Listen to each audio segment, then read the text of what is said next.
এইভাবে এক সপ্তাহ কেটে গেল।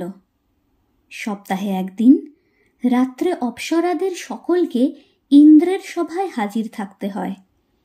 সেই দিন উপস্থিত হলে রম্ভা যখন ইন্দ্রের সভায় যেতে চাইল, তখন সুদন বললে, আমাকে সঙ্গে না নিলে কিছুতেই যেতে দেব না। আরে মহা মুশকিল, ইন্দ্রের সভায় না গেলেও সর্বনাশ, দেবতাদের নাচ গান সব বন্ধ হয়ে যাবে, আবার সুদনও কিছুতেই ছাড়ছে না।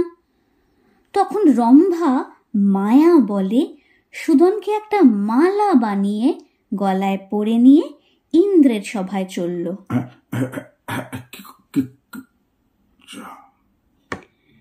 সভায় নিয়ে সুদনকে মানুষ করে দিলে পরে সে সভার এক কোণে লুকিয়ে বসে সব দেখতে লাগলো। আচ্ছা,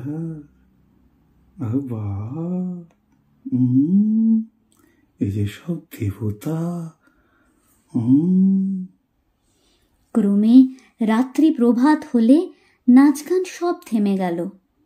রম্ভা সুদনকে আবার মালা বানিয়ে গলায় পরে চলল তার বাড়িতে।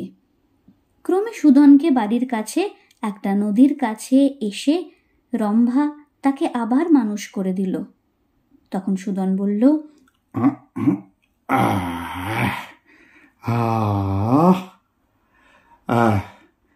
তুমি তুমি বাড়ি যাও, আমি এই নদীতে স্নান ও আহ্নিক করে পরে যাচ্ছি। এই নদীর ধারে ছিল ত্রিভুবন তীর্থ। এখানে দেবতারা পর্যন্ত স্নান করতে আসতেন। সেদিন সকালেও ছোটখাটো অনেক দেবতা নদীর ঘাটে স্নান করছিলেন। তাদের মধ্যে কাউকে কাউকে দেখে সুদন চিনতে পারল।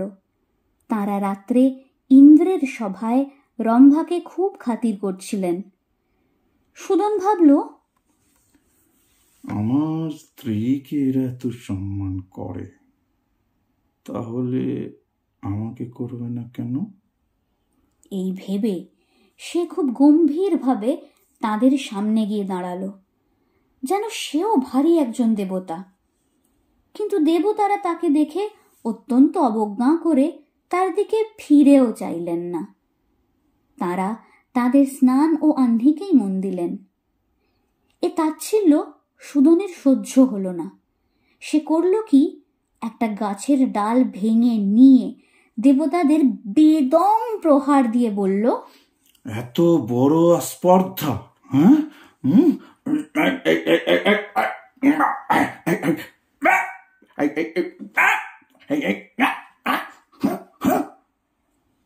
আমি রম্ভার স্বামী, আমাকে তোরা জানিস নে?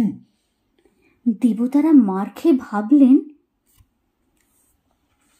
কি আশ্চর্য, রম্ভা কি তবে মানুষ বিয়ে করেছে? তারা তখনই স্বর্গে গিয়ে ইন্দ্রের কাছে সব কথা বললেন। গল্প শুনতে আমরা সকলেই ভালোবাসি, তাই না? আরো মজার মজার গল্প শুনতে আমাদের এই চ্যানেলটিকে লাইক করুন, সাবস্ক্রাইব করুন, শেয়ার করুন।